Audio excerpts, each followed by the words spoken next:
When I woke up, the first thing I noticed was the rough, splintered wood beneath me and the pungent smell of hay mixed with something metallic and foul. I groaned and sat up, every muscle in my body protesting. My head throbbed with a deep, pulsing ache, and I had to blink several times before my vision cleared. I was in an old barn, dimly lit by the light streaming through the gaps in the wooden walls. Dust motes floated in the air, adding to the eerie atmosphere. I tried to remember how I got here, but my mind was a blank slate. Panic began to creep in as I realized I had no memory of who I was or why I was here. I stood up unsteadily, brushing off bits of hay clinging to my clothes. As I looked around, my eyes fell on a piece of paper lying on the ground a few feet away. I picked it up, my hands trembling. The paper was old and yellowed, the edges frayed. Written on it in neat, precise handwriting were names I didn't recognize: Marcus Wells, Emma Harper, David Connor, Lucy Brandt. Each name was crossed out with a single, bold line. I stared at the list, a sense of dread settling in my stomach. Why was I here with this list? What did it mean? I folded the paper and stuffed it into my pocket, feeling a sudden urge to get out of the barn. I approached the large wooden doors and pushed them open. They creaked loudly, the sound echoing through the empty space. Outside, the world was still and quiet, the late afternoon sun casting long shadows over the overgrown fields. I stepped out into the open, looking around for any sign of life. The barn was isolated, surrounded by nothing but fields and a dense forest in the distance. I started walking towards the tree line, hoping to find a road or a house where I could get help. As I made my way through the tall grass, I noticed more details about my surroundings. The barn looked like it hadn't been used in years, its roof sagging and the paint peeling. The fields were overgrown, wildflowers and weeds overtaking what might have once been crops. I reached the edge of the forest and hesitated. The trees were dark and foreboding, their branches intertwining to form a canopy that blocked out the sunlight. But there was nowhere else to go. I took a deep breath and stepped into the woods. The air grew cooler as I walked, the sounds of my footsteps muffled by the thick layer of leaves on the ground. I followed a narrow path, my heart pounding with each step. The forest was eerily silent, the only sound the occasional rustle of leaves in the breeze. After what felt like an eternity, I stumbled upon a clearing. In the center stood an old, decrepit house, its windows shattered and the door hanging off its hinges. The sight of it filled me with an inexplicable sense of dread, but I had no other choice. I needed to find out who I was and why I was here. I approached the house cautiously, the floorboards creaking under my weight as I stepped onto the porch. I pushed the door open and entered, the smell of mold and decay overwhelming. The interior was in disarray, furniture overturned and debris scattered across the floor. I made my way through the house, searching for anything that might give me answers. In the living room, I found a dusty old photo album on a table. I opened it, my heart racing as I flipped through the pages. The photos were old and faded, but I could make out the faces of the people in them. A family, smiling and happy, but their faces meant nothing to me. I didn't recognize any of them. As I closed the album, a piece of paper fell out from between the pages. I picked it up and unfolded it, my blood running cold as I read the names on the list. Marcus Wells, Emma Harper, David Connor, Lucy Brandt, Jonathan Moore. My name was the last one on the list, and it wasn't crossed out. Panic surged through me. Why was my name here? What had happened to the others? I needed to get out of this house, to find help before it was too late. I turned to leave, but a movement in the corner of the room caught my eye. A figure stood in the shadows, watching me. My heart skipped a beat as the figure stepped into the light, revealing a gaunt, hollow-eyed man.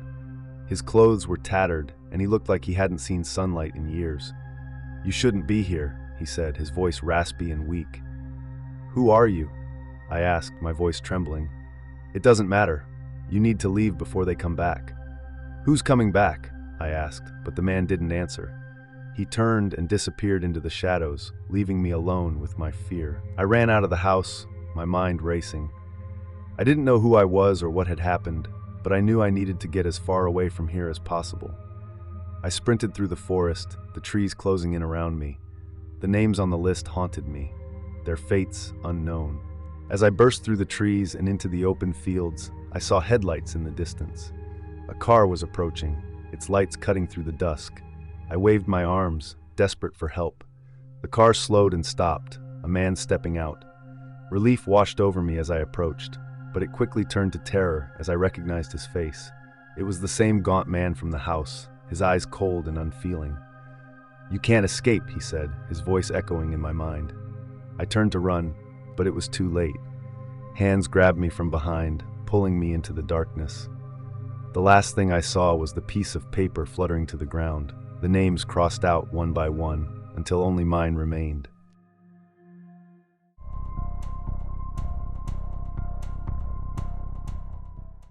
I woke up with a start, my head pounding and my vision blurry. The first thing I noticed was the sharp, metallic scent of blood. My clothes were soaked with it, dark stains spreading across my shirt and jeans. Panic surged through me as I struggled to remember what had happened. I was in my car, slumped over the steering wheel, parked on the side of a desolate road. The last thing I remembered was driving home from a late shift at work. I had been exhausted, barely able to keep my eyes open. But now, I had no recollection of how I ended up here or why I was covered in blood. My heart raced as I frantically checked myself for injuries, but I found none. The blood wasn't mine. I sat up, wincing at the stiffness in my muscles, and looked around. The road was deserted, lined with dense, dark woods on either side. The moon hung low in the sky, casting an eerie glow over the landscape. My phone was nowhere to be found, and the clock on the dashboard was frozen at 3:13 a.m.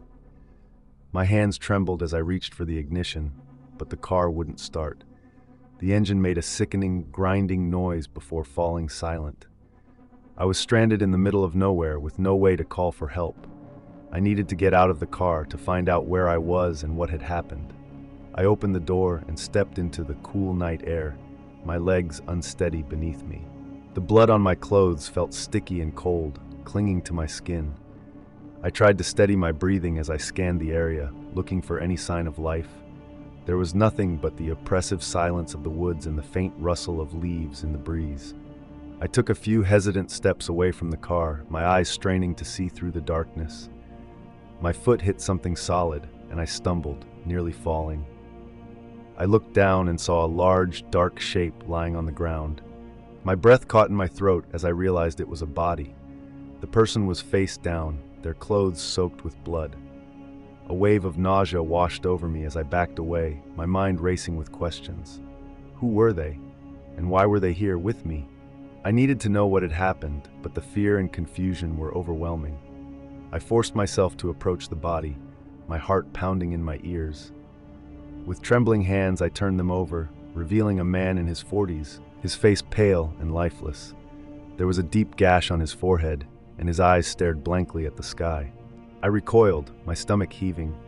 I had to get away from here, to find help. But as I turned to leave, I heard a rustling in the bushes nearby. My blood ran cold, and I froze, straining to listen. A figure emerged from the shadows, tall and thin, with a face that seemed to blend into the darkness. They moved with a slow, deliberate grace, their eyes locked onto mine. I felt a chill run down my spine as they approached, their presence unsettling and otherworldly. I took a step back, my mind screaming at me to run, but my body refused to obey. The figure stopped a few feet away, their gaze never wavering. "You shouldn't be here," they said, their voice low and hollow. "This place is not meant for you." "I don't understand," I stammered, my voice shaking. "What happened? Who is that man?" The figure tilted their head slightly, as if considering my question. "You must leave before it's too late." Before I could respond, the figure turned and disappeared back into the woods, leaving me alone with the body and the weight of their warning. I didn't know what to do, but staying here felt like a death sentence. I forced myself to move, my legs finally responding to the surge of adrenaline. I stumbled back to the car, my mind racing with fear and confusion. I had to find help, to figure out what had happened. But the car was dead, and I was stranded in the middle of nowhere. With no other options, I started walking down the road, the oppressive silence pressing in on me from all sides. The moon cast long shadows on the pavement, and every rustle of leaves made me jump. I kept looking over my shoulder, half expecting the figure to reappear, but the road remained empty. After what felt like hours, I saw a faint light in the distance. My heart leapt with hope, and I quickened my pace, desperate for any sign of civilization. As I drew closer, I realized it was a small gas station, its neon sign flickering in the night. I burst through the door, startling the attendant behind the counter. He looked up from his magazine, his eyes widening as he took in my blood-soaked clothes and wild expression. "Please, you have to help me," I gasped, my voice trembling. "There's a body on the road, and I don't know what happened." The attendant's face went pale, and he reached for the phone, dialing 911 with shaking hands. I collapsed into a chair, my mind reeling. The minutes stretched into an eternity as we waited for the police to arrive. When they finally did, I recounted my story as best as I could, my memory still fragmented and unclear. The officers exchanged uneasy glances, their expressions grim. "We'll take you to the station," one of them said. "We'll figure this out." As they led me to the squad car, I couldn't shake the feeling that something was terribly wrong. The figure's warning echoed in my mind, and I couldn't help but wonder if I had stumbled into something far beyond my understanding. At the station, they questioned me for hours, but I had no answers to give. My memory was a blank, and the fear and confusion only grew stronger. As dawn broke, they finally let me go, with no more information than I had started with. I returned home, but the unease never left me. The image of the lifeless body, the figure in the woods, and the blood on my clothes haunted my every waking moment. I couldn't sleep, couldn't eat, couldn't escape the feeling that I was being watched. And then one night, I woke to the sound of whispering. I sat up in bed, my heart pounding, and saw the figure standing at the foot of my bed, their eyes locked onto mine. "You didn't leave," they said, their voice filled with a chilling finality. "Now it's too late." The room grew cold, and the shadows seemed to close in around me. I tried to scream, but no sound came out. The last thing I saw was the figure's eyes, glowing in the darkness, before everything went black. When they found me the next morning, I was slumped over in my bed. My heart stopped. The official cause of death was listed as a heart attack, but I knew the truth. The figure had come for me, just as they had warned. And now I was trapped in the darkness, forever haunted by the unanswered questions and the terror that had claimed my life.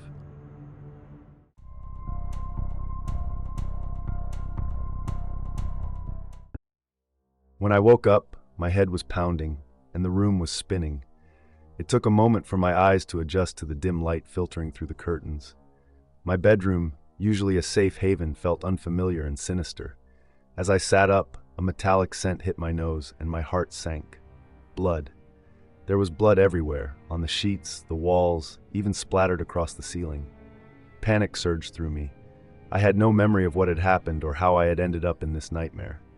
My mind raced, trying to piece together the fragments of my shattered memory, but there was nothing but a black void.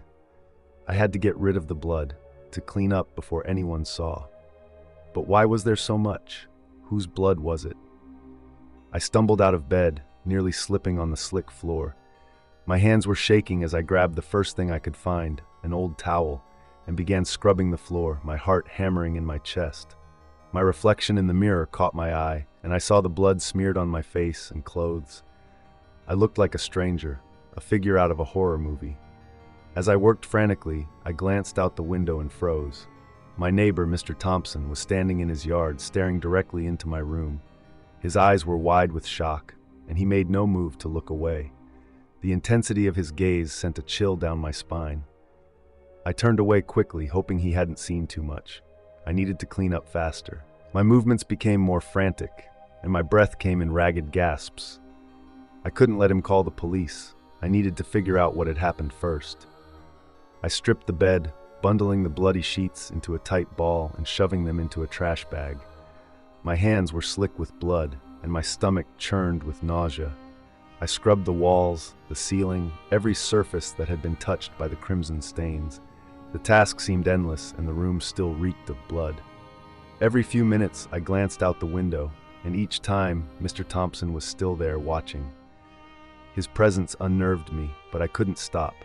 I had to erase any trace of the horror that had unfolded in my room. After what felt like hours, the blood was mostly gone, though the room still bore faint, stubborn stains. I stuffed my bloody clothes into another trash bag and hurried to the bathroom to wash myself clean. The water ran red as I scrubbed my hands and face, but no matter how hard I scrubbed, I couldn't shake the feeling of the blood clinging to me. As I stood in front of the mirror, the face staring back at me seemed hollow, haunted. Who had I become? What had I done? My reflection offered no answers, only more questions. A loud knock on the front door jolted me from my thoughts. My heart leaped into my throat. I peered out the bathroom window and saw 2 police officers standing on the porch, Mr. Thompson talking to them urgently. Panic gripped me. He had called them. He had seen too much. I couldn't let them in. I couldn't let them see the remnants of blood I couldn't clean. I grabbed the trash bags and stuffed them into the closet, praying they wouldn't search the house. The knock came again, more insistent this time. I took a deep breath and forced myself to appear calm as I went to the door. My hand shook as I turned the knob, and I opened it just a crack. "Good morning," one of the officers said, his tone serious. "We received a call from your neighbor. He said he saw something unusual." I forced a smile. "Oh, Mr. Thompson? He's always worried about something. What's the problem?" The officer's gaze was piercing. "He mentioned seeing blood in your room. Is everything all right?" My mind raced for an excuse. "I cut myself last night. A bad accident. I didn't realize how much of a mess I made until this morning." The officer's eyes narrowed. "May we come in and take a look?" My heart pounded in my chest. "It's really not necessary. I've cleaned it up, and I'm fine now. Just a little shaken."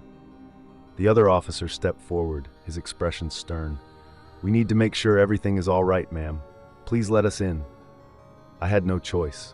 Reluctantly, I stepped aside and let them in. They walked through the house, their eyes scanning every corner. I prayed they wouldn't notice the faint stains or the trash bags hidden away. When they reached my bedroom, they paused, their expressions darkening. One of them stepped closer to the wall, examining a spot I hadn't managed to clean thoroughly. "This is a lot of blood for just a cut," he said, his voice skeptical. I was disoriented, I lied, my voice trembling. I panicked and made a mess trying to clean it up. The officers exchanged a glance, and I could feel their suspicion growing. They turned to leave, but before they did, one of them handed me a card. "If you remember anything else, or if you need help, give us a call." I nodded, barely able to breathe until they were gone. As soon as the door closed behind them, I collapsed onto the floor, my body shaking with sobs. I was safe for now, but the fear and confusion still gripped me. I had to find out what had happened. I couldn't live with this darkness hanging over me, this fear that I had done something terrible. I needed answers. That night, I tossed and turned, sleep eluding me. My mind kept replaying the day's events, the blood, the police, Mr. Thompson's accusing stare. As I lay there, a memory began to surface, hazy and fragmented, a fight, voices raised in anger, a flash of metal, the sickening sound of a blade cutting through flesh. I bolted upright in bed, my heart pounding.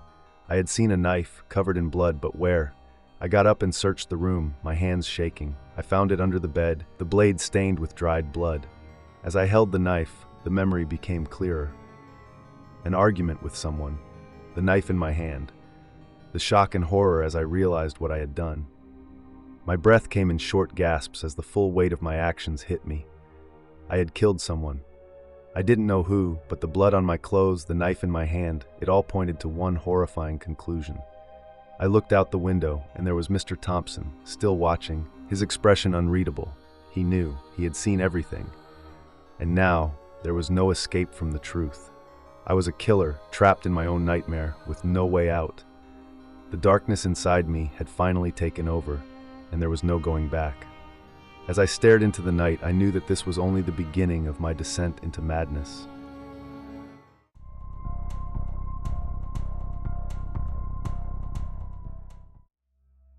When I awoke, it was in total darkness. A chill crept into my bones, and my head throbbed with a dull, persistent pain. I tried to move, but my limbs felt heavy and unresponsive. Panic began to rise within me as I realized I had no memory of where I was or how I had gotten there. I forced myself to breathe slowly, to calm the racing thoughts that threatened to overwhelm me. Gradually, I managed to sit up, my hands exploring the cold, hard floor beneath me. The surface was rough and damp, sending shivers through my body. I felt around, hoping to find some clue about my surroundings, but there was nothing but the unyielding stone. "Hello?" I called out, my voice echoing in the darkness. There was no response, only the sound of my own breathing, loud and ragged in the silence. I groped in the darkness, my fingers brushing against what felt like a wall. It was made of cold, smooth stone, and I followed it, hoping it would lead me to a door or some means of escape. My heart pounded in my chest as I moved slowly, the fear of the unknown gnawing at me.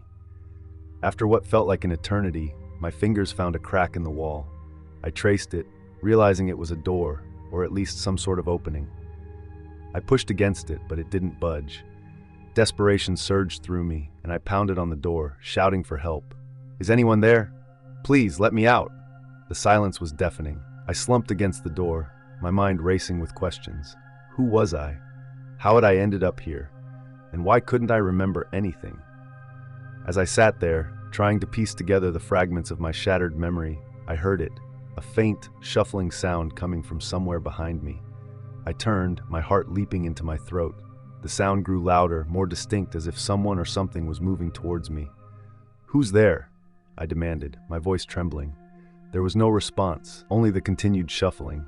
I fumbled in the darkness, my hands finding a small, jagged piece of stone. It wasn't much, but it was better than nothing. I held it tightly, ready to defend myself against whatever was approaching.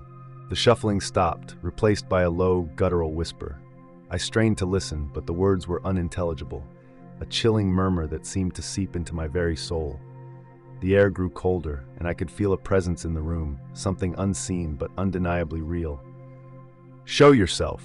I shouted, trying to sound braver than I felt. The whispering stopped abruptly, and for a moment, there was only silence. Then, without warning, a blinding light filled the room. I shielded my eyes, blinking against the sudden brightness.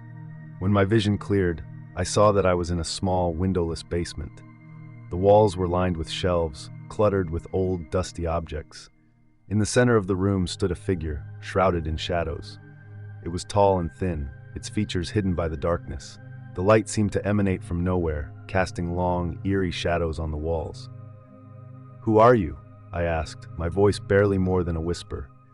The figure didn't respond. It moved closer, its footsteps echoing in the small space. I tightened my grip on the stone, ready to strike if necessary. As it approached, the shadows seemed to melt away, revealing a face that was both familiar and foreign. It was a man, his eyes hollow and empty, his skin pale and drawn. He looked at me with an expression of sorrow and regret. "You don't remember, do you?" he said, his voice soft and mournful. "Remember what?" I asked, my confusion growing. "Who you are, what you've done." "I don't understand," I said, shaking my head. "I don't remember anything." He sighed a deep, sorrowful sound. "You were trying to forget, to escape the past, but you can't run from your own mind." "What are you talking about?" I demanded, my frustration mounting. He stepped closer, his eyes boring into mine. "You wanted to forget the pain, the guilt, so you did something terrible, something unforgivable." A chill ran down my spine. "What did I do?" "You made a deal," he said, "a deal to erase your memories. But the past always catches up, no matter how hard you try to escape it." I shook my head, my mind reeling. "No, that can't be true." "You don't believe me?" he asked, his voice tinged with sadness. "Look around. This is your mind, your prison, and I'm here to make you remember." As he spoke, the room began to change. The walls seemed to close in, the light growing dimmer. I felt a wave of dizziness wash over me, and I sank to my knees, clutching my head. Images flashed before my eyes, fragments of memories long buried. I saw myself standing over a body, blood on my hands. I heard screams, felt the weight of guilt and despair crushing me. I had done something terrible, something that I couldn't bear to remember. "No," I whispered, tears streaming down my face. "I didn't want this." "But you did," the man said. "You chose to forget, to hide from your sins, but now you must face them." The images continued, each one more horrifying than the last. I saw the faces of those I had hurt, their eyes filled with pain and betrayal. I heard their voices accusing me, condemning me. "I can't," I sobbed. "I can't face it." "You have no choice," the man said. "This is your punishment, to remember, to suffer." The light faded completely, plunging me back into darkness. The man's voice echoed in my mind, a haunting reminder of my sins. You can never escape your past. It will always find you. I was left alone, surrounded by the darkness of my own making. The memories flooded back, relentless and unforgiving. I had tried to escape, to erase the pain, but in the end, I had only trapped myself in a prison of my own mind. And there, in the cold, dark basement, I was left to face the horror of my past, knowing that I would never find peace.